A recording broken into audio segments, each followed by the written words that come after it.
Well, I mean, technically, I've been in sales my whole life, just from the simple fact that Okay. as a business owner, you have to sell your business, sell your product. Right. Right. But professionally in sales, probably half of my career, the other half is owning a business of some sort. Okay. Gotcha. How'd I get into it? Yeah. Yeah. Oh man, that's an interesting story. Actually, that's how we met in a weird way, because before I was a Christian, Hmm. I was young. I was waiting tables, and someone asked me if I'd ever thought about selling speakers, and I thought, I like speakers, I like music, so I was like, Hmm. yeah, I could probably sell some speakers. But it ended up being a scam hustle that we were doing on the streets, and I did Oh, that for like a 3 or 4 years. pyramid scheme going on here. No, no, I think pyramid scheme would have been better than this. This was way worse. I think legally speaking, I might be out of the You're probably out of jurisdiction, the jurisdiction. So yeah, you but can probably talk it about it. was a lot of street hustle, a lot of street cash, and just making a product better than it really was. It was a whole thing. It was a whole hustle. Speakers were being made in China. They were Yeah. being shipped over to American companies. Okay. They were being sold to us for $60, $80 a set, and then we would take them on the street, say we got them extra on our job, got them free, Yeah. and then we would sell them for hundreds of dollars or more. And I turned that into a business and had guys working for me, and we were doing that for a while. So that's how I truly got into sales. Yeah. Yeah. Before that, I Wow. was a construction worker. I Okay. did construction. I did scaffold carpeting in the union. I got laid off because that's how it works in the union. I ended up waiting tables in Yeah. between jobs, and then bam, I'm in sales, Yeah. like hardcore. Wow. Yeah. Boiling room without the room. It's like, So you're doing street money. When did you actually, like, how did you kind of, I guess, get out of that?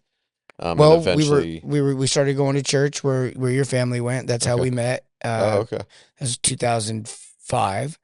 And we went there for about a year, and I kind of rejected the whole idea of Christianity, the whole idea of all that, Really? and kept doing what I was doing. A lot of the leadership there knew what I was doing. I think your parents may have even have been involved in some of those Probably. conversations, Probably.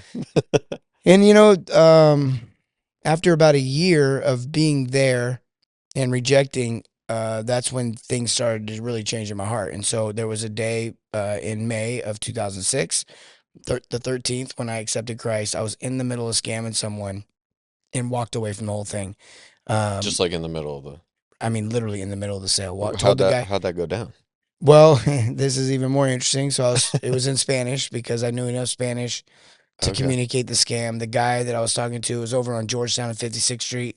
I don't Okay. know if you're familiar with that area Yeah. on the west side, but there's that Burger King there. Yeah, yeah, yeah. We were back behind that Burger King. I can't remember what there was back there, but there was some sort of department store.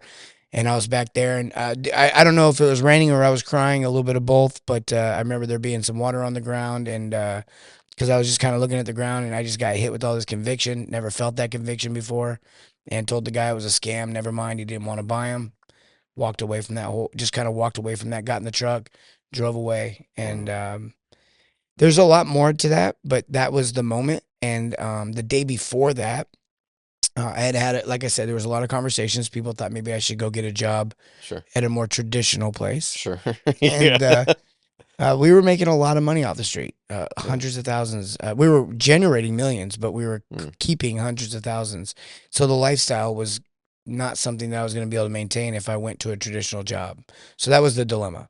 So Mm. I took this part-time job at CarMax to kind of appease everyone while I continued to do what I wanted to do.